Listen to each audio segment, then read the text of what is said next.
Hello everyone, my name is Brian Combs. I am the practice director of our professional services group at Revelwood. Excited to really get a chance to share some thoughts with you all on what's happening today in the FP&A space and what we are seeing out there. Toward that end, I have with me Dave Miersch. Dave is the practice leader of our Workday Adaptive practice. So Dave, I know you've been in the FP&A space for many years now. Yep. And quite a bit of that has been within Adaptive. Yep. And you really get a chance to meet with most of our clients. You're involved in almost every project. I'm curious, as of late, have there been any specific trends that you've seen in our space? Yeah, absolutely. I think one of the big ones that I've seen recently is in this space generally of the multi-site healthcare organizations, which is something that we have a lot of experience with at Revelwood, but also something that I have personal experience with as a prior employee of a said company like that.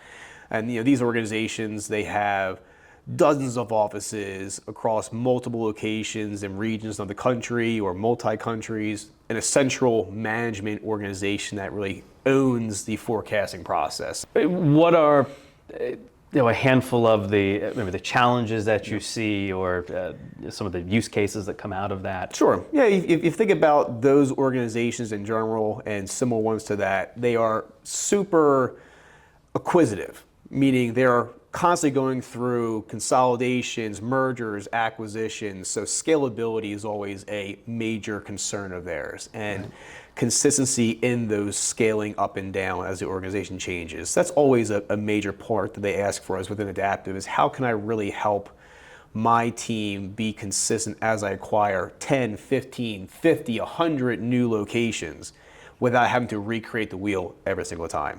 I found it interesting where we have this umbrella multi-site healthcare, which there's really a lot baked into that. There's a litany of types out there for sure. One of the ones we see a lot of are dental organizations, whether it be pediatrics, surgery, or just general dentistry, orthodontia, veterinary offices, urgent care, mental and behavioral health organizations. Again, any organization that really is in that healthcare space that services dozens of locations, and sometimes smaller numbers as well. Yeah. But then there's a central management organization. Right. Yeah. To me, that's what's the most interesting. That yes, there's this general umbrella they're under, and some components are plug and play. Sure. But we've created this kind of process or implementation process that lets you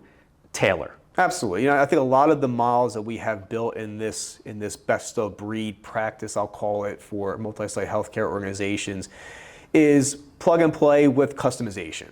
It's the big secret out there. Yes, the big secret sauce out there. Yeah, exactly. But it's more of the convention, the dimensionality that we're changing, where the logic is largely the same, which is the benefit that our clients are getting, is we are re-implementing that proven model over and over again with their custom tweaks and builds. So it's their model using our best practices. Are there a couple items that come top of mind as to why Adaptive works so well? Sure. There. The other piece is, going back to the mergers and acquisitions part, is the scenario planning. In my past life, working with a dental service organization where we own dozens of locations, owned by private equity, we were constantly doing scenarios about, what if I bought these 5 locations? What if I built 10 new ones from the ground up?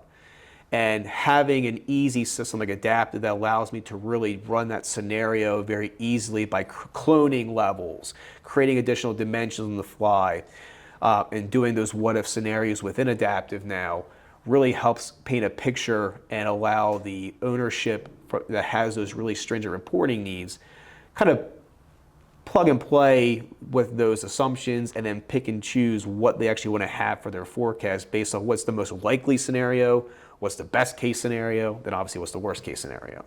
But being able to iterate. Right? Yeah. I mean, that's what it's all about. Right? Yeah, absolutely. They want to quickly get to the result, get their answer, move on. Absolutely. Yeah, one of our clients recently, they benefited from using the dashboard modeling concept where all their budget forecasting was done within a dashboard.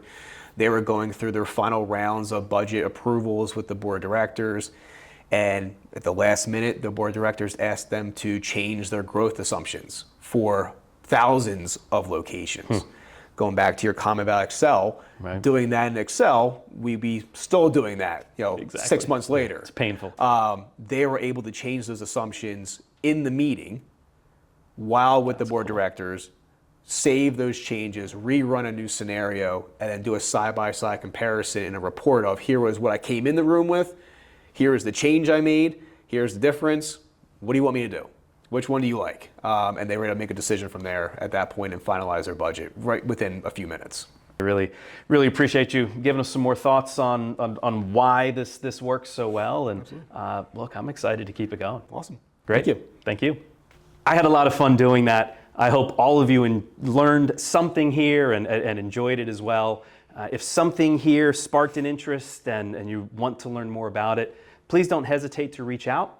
The best way to do that is to go onto the our website and go to info@revelwood.com. Appreciate it. Thanks for joining.